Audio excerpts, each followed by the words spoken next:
Welcome to the ABCD Institute Higher Education Story Sharing Series, and thank you for joining us today. I'm Kim Hopes of the Asset-Based Community Development Institute. Our story series is hosted by the ABCD Institute Higher Education Working Group, a group of stewards and other ABCD practitioners who are interested in discovering and moving forward the various roles that ABCD has and can play in a higher education setting. Today's presentation is titled Using ABCD in Cooperative Extension Community Development Programming. Our presenters are Dr. Hunter Goodman, who is an assistant professor of community workforce and economic development at the University of Arkansas-Cooperative Extension, and also Eric Smith, Community Economic Development Extension Regional Educator at Central State University. Our facilitator today is Daren Ellerbee, the director of the Educational Outreach Center at the University of Pittsburgh. Our participants are right now just coming back from a breakout round of introductions. So with that, I would like to pass this on to Daren. Welcome back, everyone. For those of you on video, I can tell that you truly enjoyed that introductory breakout. I know I definitely enjoyed the conversation in ours. So I don't want to keep you from the meat of today's discussion. I'm just an appetizer in this show. Without further ado, I want to pass things over to our presenters. So we have Drs. Hunter Goodman from the University of Arkansas, as well as Dr. Eric Smith from Central State University to discuss using ABCD in Cooperative Extension Community Development Programming. And our guiding question, so something for you to ponder as you listen to this presentation today, is how can your institution put the community at the center? Take it away, Hunter and Eric. Thank you. And are you able to see everything okay? Can everyone see the slides okay? Yes. Okay, terrific. Well, friends, it's wonderful to be a part of this conversation. And as I told my small group, when there is an asset-based community development, something going on, I come running. It's always a great group to be a part of and to be in shared spaces together. So I also, as we go into this conversation today, want to introduce myself, and I'm going to pass the baton over to my colleague Eric Smith for introduction, and then we'll get into the flow a little bit. But before I do that, I just want to put out there some guiding assumptions for our conversation today, which is that we all come to this conversation as people. Yes, we have roles in higher ed and in different things we do, but today we're just asking you to be you and bring yourself, neighborhood, professional, personal, to the space. We recognize that we all have diverse voices and ways of understanding, and we trust that we have the skills to accomplish great things together. We're interdependent and welcome to draw on those ideas and do what you need to do to take care of yourself. We fully recognize that this is over lunchtime. So you have joined us today. This is what you signed up for in terms of hearing stories about cooperative extension and how we are in the space of community development and really building vibrant communities using asset-based community development. So the flow, we just did the check-in question, which was the warm-up activity. And then after Eric and I introduce ourselves, we're going to give you just a brief overview of what is a land-grant institution, what is cooperative extension, because both Eric and I have found in our work that sometimes folks know what cooperative extension is, and sometimes we know a part of extension, but maybe not the full thing. So we're going to go through that briefly. And then Eric and I are both going to tell stories from our work in Arkansas and for Eric in Ohio of how we're really using asset-based community development. We're going to come back, have some conversation, and then go into some checkout and small group conversation. So that's the flow for today. So as before we go into the history, let me tell you briefly about kind of who I am and why I'm so passionate about this space of asset-based community development and extension. My name is Hunter Goodman. I'm an assistant professor of community workforce and economic development at the University of Arkansas Division of Agriculture Cooperative Extension Service. And I've been in higher ed for over 20 years in different roles, mostly four-year traditional institutions, as well as some work directly in the nonprofit sector. But my work in higher ed has traditionally been in that space of community engagement. So everything from partnership building to being the liaison and the connecting point between campus and community to service learning and volunteer management and volunteer engagement. So kind of in those spaces.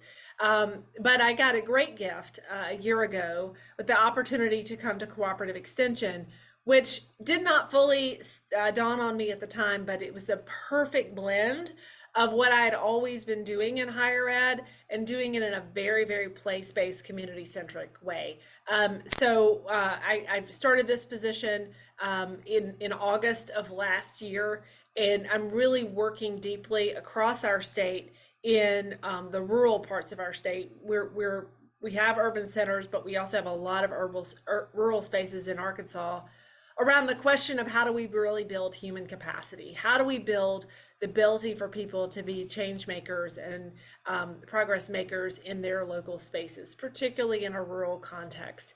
And so I've been utilizing asset-based community development as a strategy for how do we build human capacity. And early on in my journey in Extension, I had the good fortune on a community of practice call around rural community development to meet my colleague, Eric Smith, who is doing tremendous things at Central State University. So Eric, I will pass to you for an intro. Yeah, thanks so much, Hunter, and for inviting me into the space. Very happy to be with everyone this morning. I started with Central State with the Cooperative Extension Service in 2020. Prior to that, I had about 2 decades worth of experience with community development, both international and Africa, Central Appalachia, and in various rural and urban settings of Ohio. And so bring that background experience to Extension. But really, I think in this space, it's sort of the origin story, I think is interesting.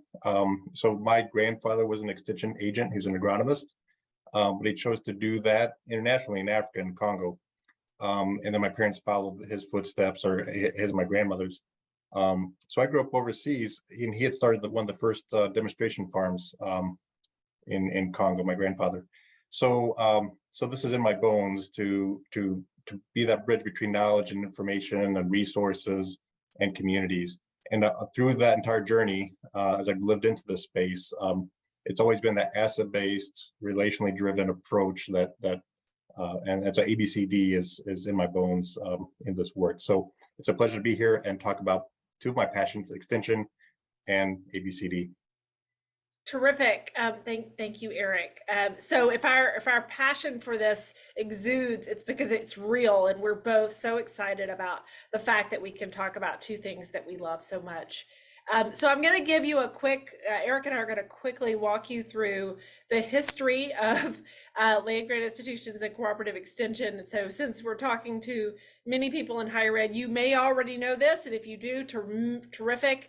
You can share your knowledge with us when we come back, or as you continue to ask questions, and please do put questions in the chat as they come up. Daren's monitoring those for us.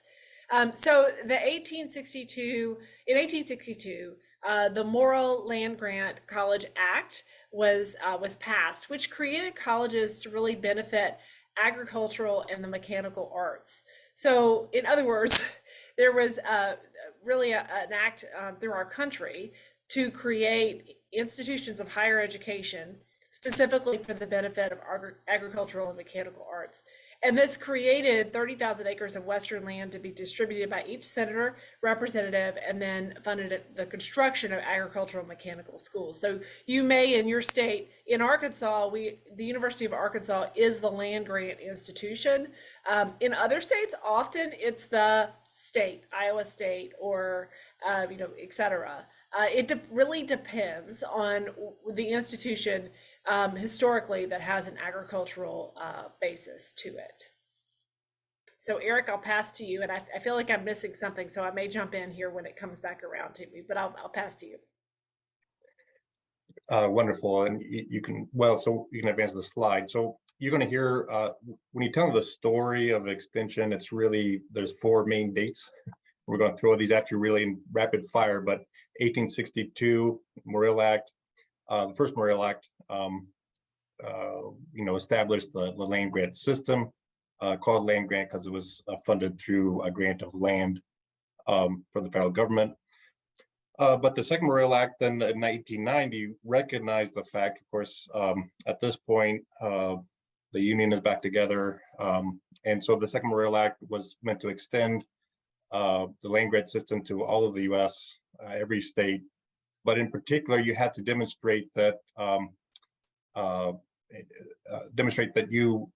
everyone was welcome to attend that land grant institution, or at least that there was, the very minimum in the legislative language, that at the minimum there was some parallel college serving the Black community. And so it was during this time period that many of your historically Black colleges and universities really came into their own, and particularly in the South. And so now you have in our land grant system, you have, I think it's maybe 52, I'm trying to recall, 1862 land grant institutions that came in the first wave. And then you also have 19 land grant institutions that are HBCUs, or historically Black colleges and universities. And I have the profound honor and privilege of serving Central State University, which is an HBC.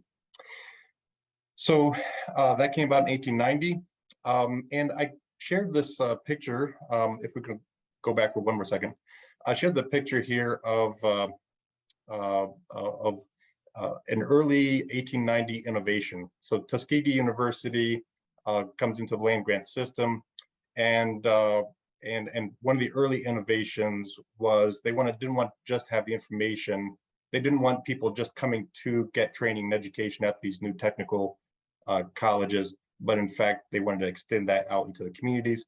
So you have the Jessup wagon, very famous model, where and based on George Washington Carver's approach, he would through his work with the ag school at Tuskegee, he would make sure this wagon was loaded up with, okay, what's the recommended chicken nowadays, the recommended breed of chicken, what's the recommended seed for this or that crop. And of course, George Washington Carver was trying to get innovation to happen, especially in the South in Alabama, where he was located, to try to diversify the ag economy away from cotton to other kinds of things. And so I put that there's a placeholder for the next slide, where we'll talk about the Smith-Lever Act of 1914. All those early innovations, like the Jessup wagon, was then codified into this act in 1914, which developed the official Cooperative Extension Service model. And so today, now you have an extension agent in practically every county in the country. And so 1914 was a critical piece of that. The idea of extension is you taking the information, resources, and research, extending that into communities. One more date, 1994. Well over a century after the first established land grant system in 1862 that occurred again during the Civil War. In 1994, then there's one more expansion of the system to now include colleges and universities within tribal nations, federally recognized tribal nations. And so I don't know, Hunter, I'll throw it back to you if you want to share more about some of the context of that particular expansion. Yeah, absolutely. Thank you, Eric. And I think one of the things that I have just loved about working for Extension is that there is so much there that I underestimated when I first came in. And so, for example, I'm currently part of some work across the country, really exploring this question around land, and the fact that for some of our 1890 institutions and 1984 institutions and 1862, some of that land was actually, for our 1862s, was actually came from tribal lands. It came from actually, in some cases, slaves who were sold. It's a terrible history, but it's our history. And I think there's so much happening around our country and in the extension network to really understand and dig deeply into our history, but also where we're going and the richness of 1862, 1890, and 1984 institutions and how we work together. So in your states, you may have all three, you may have two. In all cases, we as Extension are dedicated to taking research-based practices and applying those in our community, teaching those in the community. So, and you know, as Eric and I both, and we'll give examples here in just a minute, all three of these of our institutions, regardless of their year of founding, are about how do we uplift and strengthen the people of our state through research best practices and applied practices.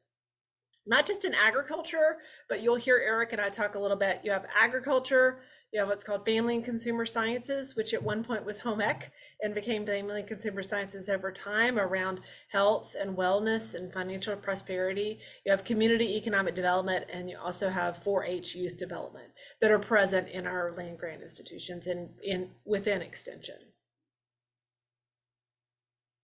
Eric, I'll pass to you. Well, Oh, no, I think you're up. You're going to tell your first story. Just kidding. So pass back to me. So you're seeing us run a race here, passing that baton back and forth. So I want to tell you a couple of quick, a story that gives an example of this. So in Arkansas, I have the pleasure of working with our counties all across the state. And one of the examples that I love to tell is about Cleveland County, Arkansas. So Cleveland County is in the southern part of the state.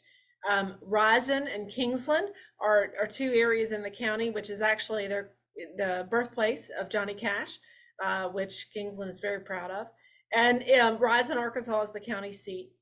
It has a population of about 8,063. With 86.2% white and 13.8% minority and 13.8% persons in poverty. And overall, the median household income is 46,439. So in terms of, you know, our state, it's definitely an area that has a rich history, but also has a lot of the challenges of a very rural community, while at the same time, tremendous opportunities around their people and the richness of the people and all that they bring to their county. So when I came into this work, I followed Dr. Mark Peterson, who for many years had led a tremendous initiative called Breakthrough Solutions of working around strategic planning and strategic visioning with communities. And so he had worked with Cleveland County, and they developed a plan called Rise and Shine. So enjoy the play on words there. It was really about how to lift up Rison. So it was a strategic plan across the county, and there were working committees for the community to accomplish their goals. And then this thing called COVID-19 happened. I think we all may be familiar with that in some way, shape, or form. And you know, we all went online, and that's great, with the exception of communities that have a very hard reality around broadband access, which is the case in Cleveland County. And so virtual connections were very challenging, because regardless of where people were in the county, they just didn't always have access to the internet. And so in April of 2022, they reached out to me as a newcomer in Extension and said, how can we really create a vision moving forward and get people re-energized into the work? And so what we did was we worked alongside Cleveland County residents. My colleague Tabitha Duvall, program associate, and I worked directly with Les Wyatt and Danielle Watson and Britt Talent, who all deserve full recognition for what they're doing in the county. Just tremendous work. Les Wyatt at the time was the staff chair and the agricultural agent. Danielle Watson works with Family Consumer Sciences. She's in Family Consumer Sciences there. And Britt Talent is actually with a newspaper in town and just does tremendous work as a champion. And so as we work with them, alongside them, of really focusing on the relationships and the power of relationships in the county, this issue of broadband access kept coming up as that it was a stumbling block, that they had tremendous relationships and they figured out ways to work together through their associations, through their connections. So people stayed very connected, but yet, if they were really going to move forward on their community change and community progress, they had to deal with this broadband issue. And so it just so happened that this summer, early spring, late summer, an opportunity came along called Accelerate Arkansas in partnership with our state broadband office, our Department of Commerce, as well as Heartland Forward, which is an organization that is a think and do tank, works across our region. And so together we were able to join with them, and an application went out for counties and cities across Arkansas to have a team come together and really dig into what a broadband plan could look like. 9 members of the community in Cleveland County put a great application together, and they were accepted. And every Thursday night we meet for 2 hours and really think deeply. They do the thinking, we just are there alongside them around what a comprehensive plan for broadband could look like. And just last week, we had a community meeting with people from all around Cleveland County who came of everything from those providing broadband access, so providers, to community members, to the school district, to the state broadband office, who really just, we all sat in a room together with our chairs around a circle and talked about how do we make this happen? How do we make it a reality so that all Cleveland County residents, regardless of where they live, even if they're a house off by themselves, that they have access to broadband. And so that's leading us to a place where Extension is a collaborator. We are standing alongside them. We work alongside our agents, and in turn with our community members there in Cleveland County, we bring our resources to bear. We bring our knowledge, our data. They do the hard work. They're connected. They have their relationships, but we are there standing beside them in wherever this goes, with really leveraging funds and resources to make it happen. So that's a great story, I think, about the power of Extension working alongside a county. And we have a really great project coming up where we're working alongside our Family and Consumer Sciences Department. We received a USDA NIFA grant called Rural Health and Safety Education. So coming soon, hopefully I'll be able to tell you about the great stories there of 6 communities that are using asset-based community development in ways that they really empower local volunteers and leaders to be health ambassadors and progress makers around health in their communities. So we're using ABCD in different ways around community development here in Arkansas, and I'd be happy to answer any questions about that. Okay, now the baton really is yours, Eric. Wonderful. Thanks so much, Hunter. Yeah, well, let's go back. There we go. Thank you. Yeah, appreciate that story. And it's, so there's one context where Extension is providing sort of that facilitative support to folks, helping to bring the research and the data and so forth and the processes. I'll share another example, in this case from Mansfield, Ohio. And so just to give you a little bit of context, so I serve Northwest Ohio. The biggest MSA, the biggest metropolitan region is Toledo, the greater Toledo area. So you have a population of about 270,000 people there. The next largest city in my region is Mansfield, with a population of about 47,000 and some. It was 829 in 2010 and 523, I think, in 2020, last census. So even still a little bit of decline there, but it's pretty stable at this point. But anyways, so Mansfield, I think, is indicative of the region in the Midwest and some of the Northeast. Really kind of came to be in about the same time as the storyline we've been talking about. So in the 1840s, 50s, and 60s, it really kind of population just really exploded. It became that the place where trains were carrying things up to Cleveland or over to Detroit, Toledo, Detroit area. And so they were the crossroads of that. And so that's when things kind of blossomed. And so then you had industry coming in, alongside Goodyear. It was Mansfield, back in that day, it was Mansfield Rubber and Tire was another one of the manufacturers. Mansfield's also famous for a variety of industry. But like much in the region, of course, we all heard the story. between automation, between manufacturing moving overseas or other regions, that created a cascading effect that impacted Mansfield. So now some of the better wage jobs have left. Now you have smaller budgets. Now you have smaller or fewer amenities, fewer services, and so you have less population, and things are starting to go that direction. So then in 2011, we had someone come along by the name of Deanna West Torrance, and she's a resident, and her family's a longtime resident of the North End neighborhood. She's on city council, and she's thinking we've got to do something about this. Now, the North End neighborhood takes up, three census tracts makes up the North End neighborhood. Population of a little under 8,000.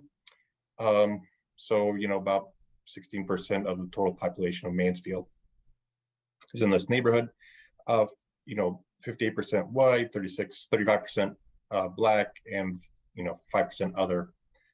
But the interesting thing is in Mansfield and Richland County, 87% of folks from the Black community are living in the North End neighborhood. The household income is $26,467, and of course that's vastly lower than the national average during the same time frame. So this is the situation that Deanna's facing. And so then she goes to the ABCD Institute to get trained by John McKnight and Jody Kretzman. This is when the ABCD Institute was part of the Northwestern University in Chicago. And so she says, this toolkit gives me the right questions to ask, gives me the right framing around a relationally based, place-based, asset-based, an inclusion-focused approach. And she brings that back to Mansfield. And she sets about in 2011, organizing an extensive listening process. And, the community, the neighborhood voices, these are I think it was maybe 12 focused areas at the time they wanted to see change that may have the biggest impact and uplift for the neighborhood. And so then you have forming the North End, and you can switch to the next slide. You have the North End Community Improvement Collaborative then is formed with Deanna as the founder and executive director to move that agenda, named by residents, to move that agenda forward. So that's the NECIC, North End Community Improvement Collaborative. I'll talk about them, NECIC, as I go along. So, as an extension agent, I'm new in 2022, the Cooperative Extension Service, and I've been tasked with, revitalization work in community and economic development work in Northwest Ohio. And so, who do I go to work with? Because you need a partner to work with, right? A community, a neighborhood, an organization to work with, and if you're going to be really effective. And I came across NECIC. And so this is one of several partners in the Northwest Ohio region that I work with. So one thing, one frame I brought to my conversation with NECIC is this, and you can advance the slide forward. If you've been around the ABCD Institute for a while, a lot of leadership is thinking along the lines of more and more during this time, what's the function of the neighborhood, right? So we all know, when I say police department, you have a sense of what the function of that institution is. When you think about schools, the education department, what's the function? There isn't a lot of a rich understanding or language around what's the function of the neighborhood. And so I just love that as a framing from McKnight and Cormac and others. And so as an extension agent, I'm coming into this conversation wondering, how do I support neighborhoods, the North End neighborhood in particular in this conversation, how do I support the neighborhood to live into its function, which is to be a producer of well-being for the people that live there. And some of the research has been telling us that, you know, there's particular ways that neighborhoods, particular, you know, categories that neighborhoods are particularly suited to do, categories of work. And those include enabling health, assuring security, stewarding ecology, shaping local economies, contributing to local food production, and raising our children, and co-creating care. We can think of others as well, but those are ones that the research is clear on from McKnight's and other studies. And so I'm bringing that as a frame into my conversation, and I'm wondering, how do I support residents around some of these categories, not just me, but our extension team. And so as we move forward, I'm going to highlight just 3 of the ways that the extension team for Northwest Ohio out of Central State is supporting the North End neighborhood. But again, as I go into this conversation, a quick reminder that extension has, the terms may change, may vary a little bit from state to state, from institution to institution, but there's largely 4 main buckets of work. And one is, you know, family and consumer sciences, which used to be the home ec, might be thought of as home ec. So health and financial fitness and those things for families. The community economic development work, which I am a part of, as well as Youth 4-H. And then of course the Ag and Natural Resources program was geared towards serving farmers and ranchers. So as we move forward into the slideshow, I'll just share, like I say, 3 ways that extension is supporting the North End neighborhood residents to live into the neighborhood's functions, right? Creating well-being. And we're doing that, of course, in partnership, close partnership with NECIC, who's done the groundwork of listening, connecting, convening, and mobilizing. So the Ag and Natural Resources Educator was requested to come in and particularly to support the urban farm, NECIC urban farms. There's a Richland Grow-Op, which is a local co-op, and at the heart of that is the NECIC urban farm. So this is a 12 acres former industrial property, but 12 acres that they now have a farm on. And there's a series of hoop houses. The Ohio State University Extension, or not Extension, but the Ohio State University is a part of this as well. So we all partnered together to support NECIC and urban farmers. So you have several hoop houses or high tunnels, all this 12 acre plot of land in the middle of Mansfield. And, you know, the growers will own 1 or 2 tunnels, and they all work together as a cooperative to identify, okay, here's the end market. But then they need some assistance with, okay, how do I look for issues, you know, that might be a blight or other issues might come up. Well, our Ag and Natural Resources Extension agent is coming out once a month, and whenever people have issues, they're sending pictures, saying, what about this? What do I do with this situation? But she's always in the mix, helping those producers produce the most and the best quality food that they can. And of course, that feeds back into that focus on helping residents to live into that category of function, which is producing their own local food. The second way we support residents that I'll mention here is NECIC has a micro business development program. And so their request of the Extension Service of Central State University was, hey, could you provide some programming in support of the micro business development program? So here you have a picture of a couple that came through, and they have a small farm, but these are businesses, micro businesses, small businesses, you know, startups of all variety. In this case, this is a couple that won a pitch competition for $1,200 because they wanted to expand their expand into mushrooms along with their microgreens and some other things. So they won that pitch competition. So I was requested to come out and talk about pitches. And so we did some work with this couple and with an entire class. How do you pitch to an audience? And that got them prepared for that pitch competition, which they eventually won.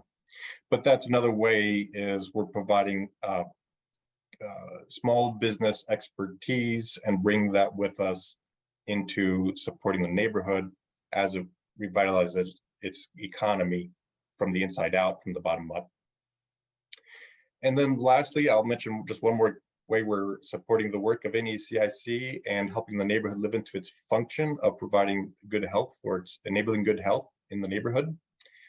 Our Family and Consumer Sciences staff is part of, the monthly or biweekly farmers market.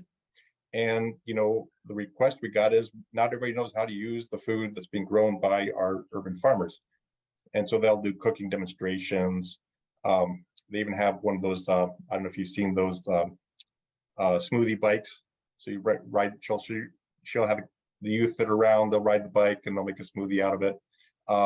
So all different ways she's helping people know how to take that local produce that's being grown and turn it into nutritious meals for their families.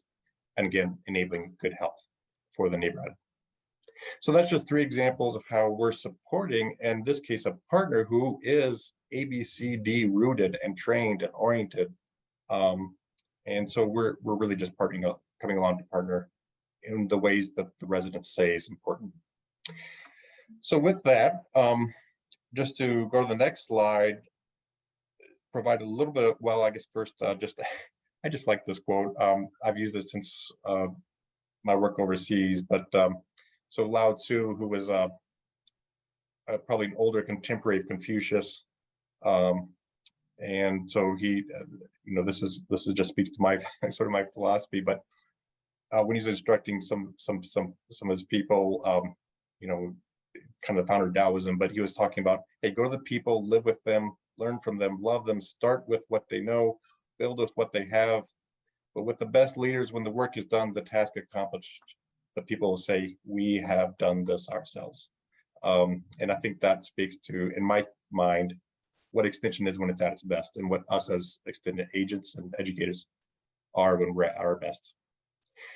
But broadly speaking, if we advance one more slide, I think that what you've seen through these stories is Extension has a mission, where there was the Jessup wagon of the 1890s through to today, when I'm going out to respond to a request from NECIC. The focus of the mission is the community, and how do we support the community with training, research, and so forth available to us. And I feel like the overlap with ABCD is, that's of course the crux and the heart of ABCD, right? We want community-led, community-driven work to happen. So I'll turn it over back to you, Hunter, if you want to say anything more about that, and as we move into a time of large group Q&A. Anything else you want to say about that as a framing? Thank you, Eric. What a tremendous story. And I think in one of the things that Eric and I tried to do today was really give you 2 different stories from 2 different contexts that are both cooperative extension. And so whereas the story that I told was around a rural space and place, and Eric told a more urban space and place, that's still how we place community at the center, and really how do we bring applied practice to bear? How do we leverage the resources of the institute, the university, in ways that really give the power to the people to make a difference in their community? And so that is what Extension is all about. It's the beauty of Extension, and it's how we can uplift resources with people and combine those for action. So I think that leads us to a place, Daren, to see if we've fostered any questions that may come from the audience.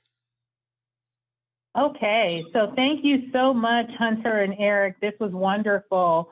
As of right now, I'm not seeing any questions in the chat, but luckily I was a Girl Scout coming up, and I'm always prepared. So with that being said, the first question that I have for the both of you is, and I want to lead this by saying I so appreciate you grounding us in the historical context. I think knowing that history is very important. So how has that knowledge of past university community interactions or engagements impacted your ability to build trust in the community? And what have you done to build trust with residents? Do you want to start, Eric, or do you want me to take that one? Go ahead. So I think one of the things that I did not mention, because Eric did such a beautiful job of telling it through his story, but Extension, I really told the story of the community and economic development, how we're standing alongside Cleveland County in the spaces of giving the context of broadband and the issues around really quality of life. But I could equally tell stories of the great work that's happening through our agriculture agents and faculty who are standing alongside residents, who have brought in funding resources that are helping them grow from agricultural, support the agricultural work. I could tell a story of family consumer sciences and the great work there, so or 4-H. And so I think it's a trust in our case has been built over time with fellow faculty and agents that are trusted, that are trusted resources. And I'd say one of the things that I've learned about since I've been with Extension for the last year is that as a faculty member based in the state capitol in what's called the Little Rock State Office, or in many cases I would be based on the campus if I was in another state. Extension's often on the campus. I'm still seen as an outsider to some degree. But our agents, the fact that we have agents in all 75 counties in Arkansas, they are unbelievable resources that are seen as trust brokers locally. So it's that interesting blend. And I think to your point, Daren, there's a long history of Extension that sometimes there's not always a great relationship, but more often than not, there's a trust-filled relationship that already exists. That's a matter of how do I work alongside our agents that are based in the county, that are residents and local leaders and local trust brokers. Thank you. Eric, did you want to add to that? Well, I'll tell you, I think one thing that's been key for me in my entire career, because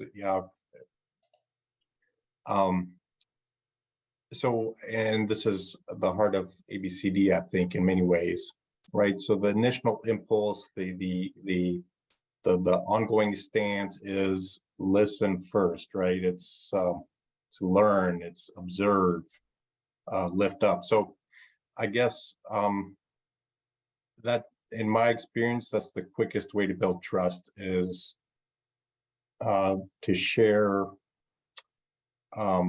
is to listen and learn and make sure that authentically you believe there's something here of value. And I think when you're in that space and we ask using questions first, I think that helps you get to where people will work with you, even though you are an outsider. So I would add that. Thank you.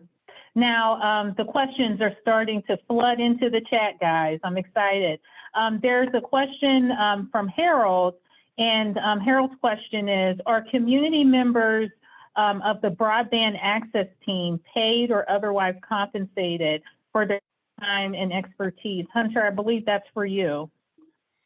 Yes, and Harold, thank you for that question. So the no is the yes and no is the answer. So they sign on to be a part of this this commitment for the period of time of the program. It's actually through the Benton Institute for Technology, and they've this program has been working with Extension, I believe in Ohio, Illinois, Minnesota, and Arkansas. There might be another one that I'm forgetting, so forgive me if I'm leaving somebody out. But it's there's a commitment for the community to really come on board, commit their time on the front end, with on the back side, that they would create a plan that leverages the ability to apply for federal funding that benefits their community.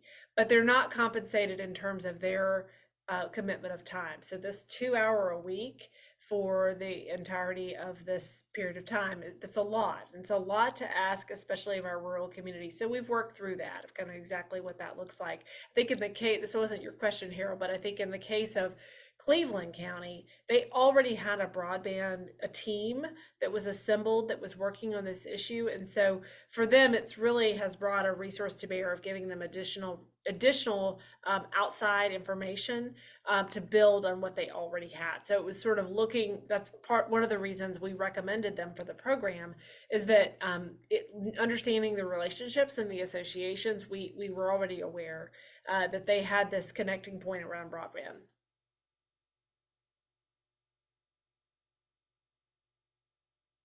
Thank you. And this question, even though it was focused on broadband access, Eric, I do want to ask you, do you have any examples of compensating community members who are engaged with you and your group for their time, and how is that working? I think, I know that's something that I'm thinking about too, as I engage my community here in Pittsburgh, finding streams of revenue to compensate residents and others for their time. Do you have anything to add? Well, not for my extension hat, but what I would say generally is, you know, there's you know, financial compensation. You know, I think the other dynamic in all of this though is when all of us are giving out of our giftedness, whatever that is, I think we feel ownership in the project. We feel committed to it. It's going to last longer because of that. And so I think there's other kinds of compensation that ABCD kind of really helps us to acknowledge and lift up, and that's the belonging and connections that add value to our life are created through our giving out of our time and our giftedness. So that I would say that generally, and then you know,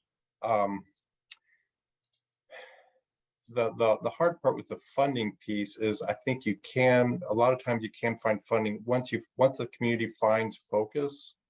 So for example, the urban farmers at the Urban Ag project, NACIC Urban Ag, I mean, they're using market mechanisms to get paid, and there's also a staff person that's connected to NACIC who's helping make all this happen. But again, it's become a program, and so that programs make sense to funders. It's harder to fund processes because I think a lot of times funders don't understand capacity building and process. So outside of my work with Central State, I do, that's a problem that's of interest of mine. So we work a lot through a passion project of mine called Great Lakes Urban. That's what we do, is we try to connect with, you know, individual donors who want to invest in a different way of ground up grassroots process-oriented change to then become the vehicle that we can get connectors paid for doing this work of discovering assets, connecting people to each other and to resources, and then mobilizing people for action. So that's the yeah. So that's private donors is one way. And Daren, I Thank you. would just say add one Hunter? thing. Sorry. So the Rural Health and Safety Education Grant that I mentioned through USDA, we actually wrote into that an ability for all of the ambassadors, those who signed up as volunteers through the engagement asset-based community development process, they will have access to funding that they can use for their community. So where we weren't able to pay them directly, they will by virtue of being volunteers and engaged ABCD leaders, they will have an opportunity to have access to a fund they can use towards their passion of building this work in the community. So there's different ways. We weren't able to do that with the broadband work because we were sort of signing on to an existing project of someone else's and leveraging. But for those that we're creating for ourselves, meaning those programs that are being created by Extension, we were very intentional about that piece. And that sounds like a wonderful incentive for those involved, Hunter. Thank you. And Eric, thank you for your comments as well. Now, Amber Twitty posted this comment, not a question, in the chat, but I'll read it. And I believe, Amber, this was pertaining to trust and distrust. And it reads, it is critical to meaningful and sustainable relationship building and delivering impactful work. Indeed. It, as in trust, has also been beneficial in our relationship with government agencies and our internal customers, other extension teams, and the university as a whole. So I'm assuming it was pertaining to trust, Amber. Correct me if I'm wrong in the chat or unmute. Yes, it was pertaining to the Okay. trust and relationship building and how you use that, how that ABCD model is really beneficial in that space. Thank you, thank you, thank you. Thanks, Ruthie, for joining us. So any other questions or comments before we move along? Yes, hey, Mark. Hi, everyone. Thank you for the great presentation, Hunter and Eric. I do have a question. I think my experience with extension offices is that they have a much more respectful and equitable relationship with the community than often the universities that host them. So I'm asked, my question is, how has the university at large been affected by any of your work? And do you see any of the trust building and things that you're doing spread up to the system itself?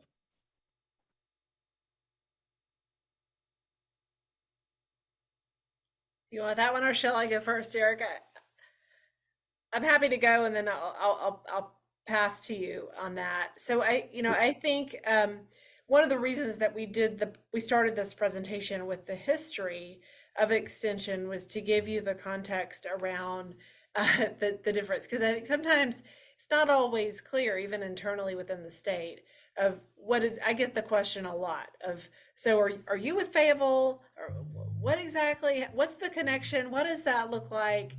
And I actually think that the broadband example that I shared is a good story to tell out of that. So I have a colleague who's actually a professor and department head at the University of Arkansas-Fayetteville. He is on this project with broadband. He is working, using some tools, working with students to do some surveying for the project. So bringing research and really the classroom teaching to bear. Whereas I'm coming in from extension and working in the community and taking the research and practice out of these surveys and other things and the practice of community development and applying that alongside residents in Cleveland County and other cities and counties and towns that are participating. So where we can come together and bring the research and practice in terms of the applied teaching or the teaching and put that in an applied context, that works really well to give people in our state an example of how we're working together. And similarly, I think this wasn't your question, Mark, but another piece of this is really how we as the University of Arkansas Extension work hand in hand with University of Arkansas Pine Bluff, which is our 1890 HBCU institution. And so working very much with my colleagues there around some examples of ways that we carry out joint efforts that are both for our HBCU as well as our 1862. We come in combination. So that's a long-winded answer to your short question, Mark, but I think, yes, in some cases, great examples. In some cases, there's always room for growth on that in terms of ways to have future stories that have success. Eric? Yeah, well, I think Mark, you and Hunter, you kind of keyed in on this, and Amber Twitty's a colleague, and I've learned so much from Amber on this as well. I just want to mention that, and Ambrose is on the call, but I guess from the ABCD standpoint, right, it's very difficult for institutions, and universities are a prime example of this. I think by and large, but it's very internally focused, right? And so it is, I think it's just fundamentally difficult to take a broader scope and think of the community as the center, and how do we be responsive there. So I think it's going to be a long journey. In our case at Central State, the extension, Central State did not become a land grant until 2015. So we're still new in this work. And so I think it's going to take, some time for this work to change the narrative of the institution as a whole. But good things are on the way. And I see Amber's hand up. Yeah, I just wanted to piggyback on that. So when I say internal customers, that's exactly what I'm talking about. Universities are so hierarchical, and especially with the CED work side and extension as a model, it's more interdisciplinary, right? And so they see us as this center that's over here, but they don't see us because we're out in the field, right?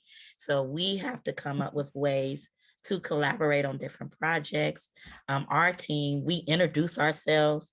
We let people know on campus what we're doing. So that constant communication, so that we can break down those barriers and start those collaborative efforts and just relationship building. So to us, the university as a whole is a customer too, like dealing with the outside community. They're just part of our internal community. Thank you. And I feel like that's a great place to transition into our last small group round. Kim, I believe you created a link for us to drop in our comments.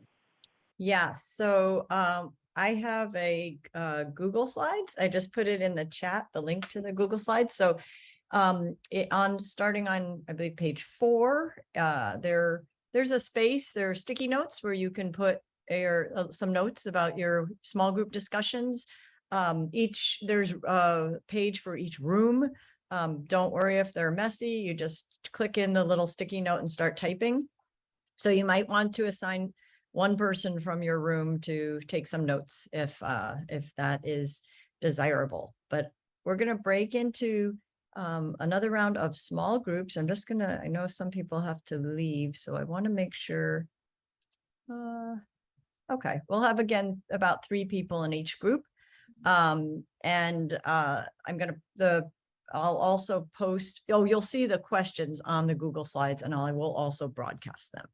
Okay, so here we go. If you end up in a room and people disappear, come back and I'll move you somewhere else.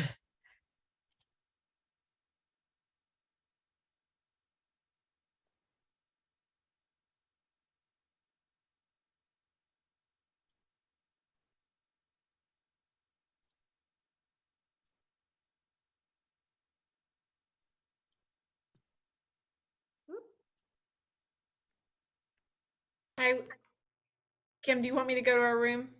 Oh, sure. Let me put you in a room. I think you put me in one and I wasn't quick enough. Sorry. Okay, hold on. Hi, Wendy. Let's see where to move you. I'll move you to room 3. Okay, Where thanks. are you, Hunter? Okay. Oops.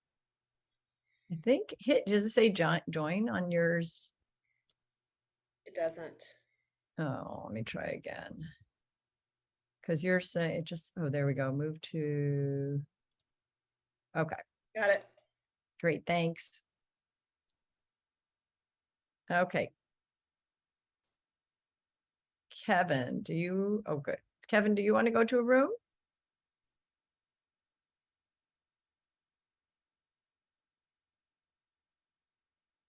I think you're muted.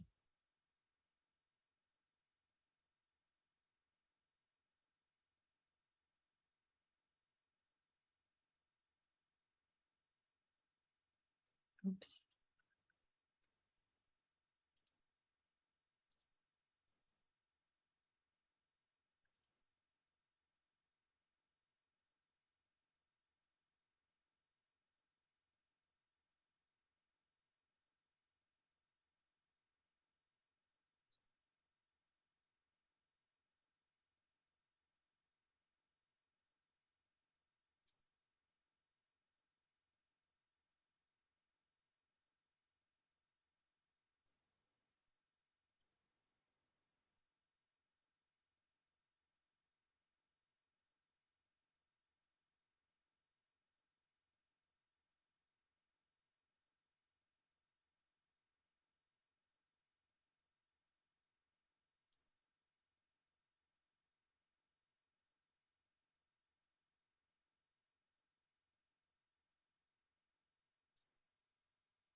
Hi, Harold.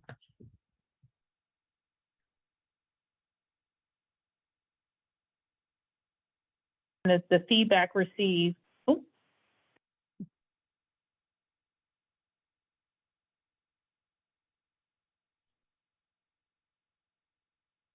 Oh, the conversation was getting good. Sorry, I had to bring you all back.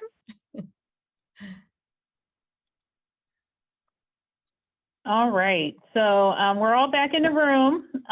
Thank you for hanging in there. We'll be wrapped up shortly. Real quick round of report outs. We're not going to force any of you to do this, but if there's anyone that would like to share some of the nuggets dropped in today's discussion, I would greatly appreciate it. The floor is yours. So this is Terry. In our little discussion group, we pursued the idea about CSAs and how extension might enable the CSAs where farmers are lining up subscribers of their produce, and then how you enable the subscribers to really understand what they can do and how they can use whatever is made available to them. I'm complete. Great. Great. Thank you. Thank you. Anyone else? Well, I was with Terry's group. We also started talking about the workforce shortage and how some farmers are, challenged with that. So I put in the chat the Summer Youth Employment Program as one strategy or program people can tap into, because that's for 14 to 24-year-olds. When federal says youth is 14 to 24, it's not just 18 and under. And that's one potential program that you can use to get some of that, growing season labor without having to pay for it, because the respective counties pay for them. And it sounds like it's mutually beneficial too. It's providing some jobs, some much needed revenue in the pockets of young folks. So it's a win-win. Yes. Thank you. And I'll just add in my group to the question around, in our context, how can, our organizations or institutions put community at the center? And John offered this, which I felt like was very powerful, but we need to approach community with humility, because in higher ed, everyone is an expert, right? We know it all. We've earned those coveted degrees.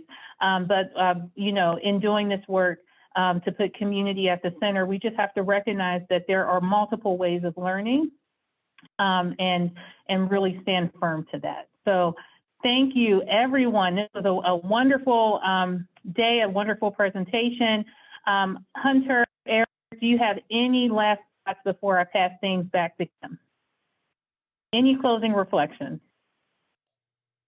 I would just say one of the things that to the questions that came up about trust, and it also came up in our small group, is really one of the things that I'm deeply trying to do is think about everything in our role as a mutually beneficial partnership. And so in anything that we do, how does it not just benefit us, but how does it benefit our community? How does it benefit our fellow institutions and other stakeholders? So I just would say that as an underscore about our uniqueness of what Extension is, but also really how do we do our work in the context of mutually beneficial partnerships and relationship-based partnerships. Thank you, thank you, thank you. Eric, any closing comments? Well, I want to appreciate Harold and the folks in my group. It was really helpful to get the reminder that when we're doing place-based work, that place is somewhere, and that place used to belong to somebody else. And especially in the land grant system, or 18, it's called land grant because originally it was a grant of federal lands or owned by the federal government at the time, but of course it was taken from about 250 tribes, through forced acquisition, and so I want to appreciate Harold for reminding us that that's that is a really important part of this story. It's part of, if we're building places from the ground up, we need to be acknowledge that, and of course acknowledge that in many cases it was built on the backs of an institution, of slavery and segregation. We need to acknowledge that if we're going to do systemic, asset-based community work in a systemic way. And so, yeah. Thank you, thank you, thank you. All right, Kim, the group is back into your well-equipped hands. Thank you, everyone. I want to give a big thank you to Hunter and Eric for their presentation, wealth of knowledge. This is being recorded, so for those who we'll have it on our YouTube channel so that we can extend that knowledge to even more people. Thank you to Daren for your expert facilitation. Really appreciate it. And I just wanted to let those of you who may not know that and might be interested, or you know someone who's interested, the Institute is running a workshop starting on September 27th. It's an introduction to ABCD. If you know of anyone, or you yourself or know of anyone who is interested, I'm just sending the information in the chat right now. Also, if anyone here is interested in joining our ABCD Institute working group, we meet monthly. Right now it's the third Tuesday, but we're going to move the day. But if you're interested, let me know. We're right now running this series and figuring out what to do next and what to do with all the great information we're gathering. But you can email me at my email in the chat. And then lastly, if you are not on our event email list and want to know about other events like this, please feel free to sign up. We also do a quarterly newsletter, and I just put that in the chat. So thank you again, everybody, for being here and hanging in here till the end. I really appreciate it. We're look forward to, we'll be sending out information for next series like this. Thanks very much. Have a wonderful day.